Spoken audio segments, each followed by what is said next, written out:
বন্ধু আমার, বিশ্বনবী সাল্লাল্লাহু আলাইহি ওয়াসাল্লাম কোরআনে কারীম থেকে সুসংবাদ দিয়েছেন, হাসরের ময়দানে সব থেকে বড় সেই দিন, লক্ষাধিক কোটি কোটি মানুষের মধ্য থেকে সব থেকে সফল কাম, সব থেকে লাভবান, সব থেকে আল্লাহর প্রিয় বান্দা এবং জান্নাতি কারা? সেই দিন জান্নাত আল্লাহ কাদের দেবে? যাদের সম্পর্কে আমার আল্লাহ সুন্দর করে বলছেন। মহান সত্য আল্লাহ রাব্বুল আলামিন তিনি সুন্দর করে কোরআনে কারীমের মধ্যে বলেন, فمن زحزح عن النار وأدخل الجنة فقد فاز وما الحياة الدنيا إلا متاع الغرور। এই পৃথিবী ছাড়িয়া কোথায় যাবে ভাগিয়া, এই পৃথিবী ছাড়িয়া কোথায় যাবে ভাগিয়া, মরণ তোমায় লইবে ঘিরি যতই করো বাহানা, মরণ তোমায় লইবে ঘিরি যতই করো বাহানা, চিন্তা করে দেখো না কবরে কে যাইবা না। এই পৃথিবীর সবাই পর, কবর যেত আসল ঘর, এই পৃথিবীর সবাই পর, কবর যে তোর আসল ঘর। কেমনে থাকিবে সেটাই শুধুই মাটির বিছানা, কেমনে থাকিবে সেটাই শুধুই মাটির বিছানা, চিন্তা করে দেখো না কবরে কি যাইবা না। যাবো না ওরকম একজন হাত তুলুন তো যে আমি কবরে যাব না। কেউ আছেন গো? কেউ নেই। এজন্য বিশ্বনবী সাল্লাল্লাহু আলাইহি ওয়াসাল্লাম আল্লাহর কোরআন দিয়ে পৃথিবীর মানুষকে খুব সুন্দর করে লাভবান সফল কাম জান্নাতি বান্দা কারা? আল্লাহ রাব্বুল আলামিন যিনি বলেছেন ওই সমস্ত মানুষেরা সেই দিন আপনাদের এই গ্রামে জালসার দিন যে সমস্ত মানুষেরা তাদের অর্থ সম্পদ থেকে আল্লাহর রাস্তায় বেশি বেশি করে খরচ করেছে, কবরস্থান নিজের আসল বাড়িটা কেনার জন্য বেশি বেশি করে সম্পদ যারা খরচ করেছে, দান করেছে, ওই সমস্ত মানুষেরা যারা পৃথিবীর বুকে আল্লাহর দিনকে ভালোবেসেছে, রাসূলের আদর্শ মেনে নিয়েছে, ওই সমস্ত মানুষেরা সেই দিন হাসরের ময়দানে সব থেকে লাভবান, সব থেকে সফল কাম। মহান সত্য আল্লাহ রাব্বুল আলামিন সেই দিন অসংখ্য লক্ষাধিক কোটি কোটি বান্দার মধ্য থেকে বন্ধু আমার তাদেরকে বেছে নিয়ে জাহান্নামে নয় বরং জাহান্নামের পরিবর্তে তাদের থাকার জায়গা করে দিবেন জান্নাত। জান্নাত পেলে সব থেকে ভালো, তাই তো নাকি? কথা বলে না, জান্নাত আমাদের মূল গন্তব্য তো, তাই তো নাকি? এজন্য বলছিলাম বন্ধু আমার, আয়াতের শেষে আবার সুন্দর করে বলা হচ্ছে, ও পৃথিবীর মানুষেরা তোমরা শুনে নাও, দুনিয়া কিছুই নয়, এটা খেল তামাশার জায়গা ছাড়া আর কিচ্ছু নয়। এটা আপনাদেরকে বুঝাই কেমন করে? আয়াতের শেষের অর্থটা আপনাদেরকে বুঝাবো কেমন করে? আমার দিকে চেয়ে থাকুন। আজ থেকে আরো অনেক প্রায় 15 বছর 20 বছর আগে আমরা যখন ছোট ছিলাম, এখনকার প্রজন্মকে বলছেন, এখন তো সবাই মোবাইলে ব্যস্ত নাকি? আপনাদের দিকে ছেলেমেয়েরা মোবাইল দেখে না? দেখে না? ফ্রি ফায়ার পাবজি তো আছে নাকি? সব আছে, সব ব্যস্ত। তা আমরা যখন ছোট ছিলাম, আমাদের কাকাতো বোন, মামাতো বোন, চাচাতো ভাই বোন সবাই মিলে বিকেলবেলা সুন্দর করে ধুলো দিয়ে মাটি দিয়ে সুন্দর করে ঘর বানিয়ে সেখানে আমরা খেলতাম। আপনারাও খেলেছেন, আমাদের সমবয়সী যারা খেলেছেন না খেলেননি? হঠাৎ করে বন্ধু আমার সন্ধ্যা লেগে গেছে, মসজিদের মিনার থেকে আজানের ধ্বনি ভেসে আসছে, হাইয়া আলাস সালাহ।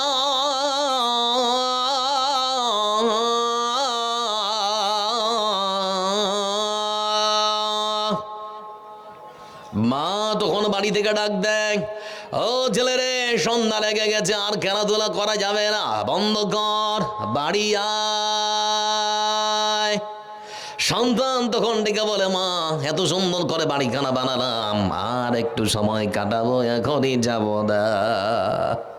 সন্তান যদি না আসে, মা তখন বাড়ি থেকে বেরিয়ে যাবে, কপ করে হাতটা ধরে বলবে, হে এটা কি তোর বাড়ি নাকি, চল বাড়ি চল। ছেলে তখন বলবে, মা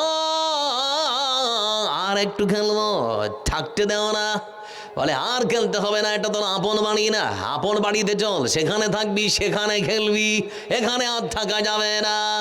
এত সুন্দর করে বন্ধু আমার সামান্য ধুলা দিয়ে তৈরি করার বাড়ি শুধুমাত্র 2.5 ঘন্টার মধ্যে তার প্রতি একটা দয়া মায়া ভালোবাসা কাজ করছে বলে ধুলোর বাড়িটাও ছাড়তে চায় না।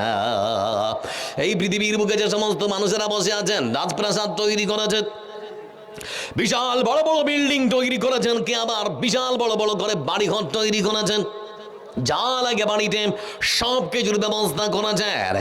মৃত্যু ঘন্টা যদি বেজে যায়, মহান সত্তা আল্লাহ রাব্বুল আলামিন সপ্তম আকাশ আরশে আজিম থেকে ডাক দিয়ে বলবেন, সময় শেষ, আয় বেরিয়ে আয়।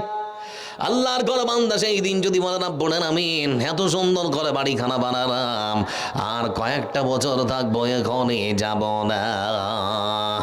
কোনো বান্দা যদি বেরিয়ে না আসতে চায়, বন্ধু আমার, ততক্ষণাৎ আল্লাহর পক্ষ থেকে মালাকুল মউত আসবে, আর ততক্ষণাৎ শরীর থেকে রূহটাকে টেনে বের করবে, পৃথিবীতে আর থাকা হবে না।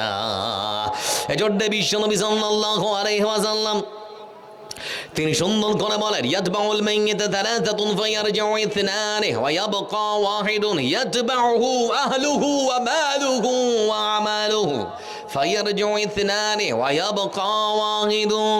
রাসূল সাল্লাল্লাহু আলাইহি ওয়াসাল্লাম তিনি সুন্দর করে বলেছেন, আদম সন্তান শুনে নাও, মানুষের শরীর থেকে যখন রূহখানা বেরিয়ে যায়, মানুষের শরীর থেকে যখন রূহখানা বেরিয়ে যায়, সাদা কাপড় যখন পরানো হয়, খাটটা কাঁধে করে যখন কবর পর্যন্ত নিয়ে যাওয়া হয়, বাড়ি থেকে কবর পর্যন্ত সেই আল্লাহর বান্দার সঙ্গে তিনখানা জিনিস যায়। তার সঙ্গে যায় তার বন্ধু বান্ধব যারা মাটি দিতে এসেছে, পরিবার পরিজন আত্মীয় স্বজন। কবর পর্যন্ত যায় আপনার মসজিদের কাটলি, কোদাল আর ঝুড়ি।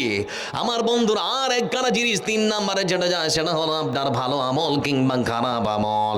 এই 3খানা জিনিস কবর পর্যন্ত যায়। জানাজা শেষ করে কবরের মধ্যে যখন মানুষটাকে রেখে দেওয়া হয়, ততক্ষণাৎ কবরের কাছ থেকে 2খানা জিনিস বাড়ির দিকে রওনা দেয়। পরিবার পরিজন আত্মীয় স্বজন নিজের বন্ধু বান্ধব সেখানে থাকে না। বাবা মরে গেলে সন্তান পর্যন্ত কবরের পাশে দাঁড়িয়ে কখনো বাবার জন্য চিন্তা ভাবনা করবে না। আমার বন্ধুরা আরেকখানা জিনিস যেটা ফিরে আসে, সেটা হলো যে খাটলিতে নিয়ে গিয়েছিলেন, সে খাটলিটাও কবরে আর রাখা হবে না। আপনার কোদাল আর ঝুড়ি যেগুলো গিয়েছিল সেগুলো ফিরে আসবে। ফিরে আসলো আপনার বন্ধু বান্ধব, পরিবার পরিজন, কাটলি কোদাল ঝুড়ি সব কিছু ফিরে আসলো। কবর পর্যন্ত থেকে গেল শুধুমাত্র আপনার ভালো আমল কিংবা খারাপ আমল, অন্য কোনো জিনিস আর থাকবে না। এজন্য বন্ধু আমার, ভাবাচ্ছি আপনাদেরকে লক্ষ্য করে দেখুন, কোন মানুষ যখন পৃথিবীর বুক থেকে মৃত্যুবরণ করে, ততক্ষণ তার কাছ থেকে 2খানা জিনিস হারিয়ে যায়, বিলুপ্ত হয়ে যায়, শেষ হয়ে যায়। কি এমন 2খানা জিনিস হারিয়ে যায় বন্ধু আমার? তার কাছ থেকে যে হারিয়ে যায় সব থেকে যেটা জিনিস, সেটা হলো তার নাম আর তার পরিচয় পৃথিবীর বুক থেকে ততক্ষণাৎ শেষ হয়ে যায়। হারিয়ে যায় নাম, হারিয়ে যায় পরিচয়। লক্ষ্য করে দেখুন, আমি আব্দুল জব্বার যদি মারা যায়, আমার পরিবার আমার বাড়ির উঠোনে সুন্দর করে আমার বড় লাশটাকে সাদা কাপড় দিয়ে যদি ঢাকিয়ে দেয়, আমার আত্মীয় স্বজন পরিবার পরিজন আমার বন্ধু বান্ধব যদি আমার বুকটা একটা বার দেখার জন্য বাড়ি পর্যন্ত ছুটে আসে, সেই দিন আমার নাম ধরে কেউ বলবে না আব্দুল জব্বার কোথায়, আব্দুল জব্বার কোথায়। সবাই সেই দিন বলবে লাশটা কোথায়, লাশটা কোথায়। নাম শেষ, পরিচয় শেষ। নাম শেষ, পরিচয় শেষ বন্ধু আমার। আপনার শত চিন্তা ভাবনা সেই দিন আল্লাহর কাছে 5 পয়সা মূল্য থাকবে না, সব শেষ।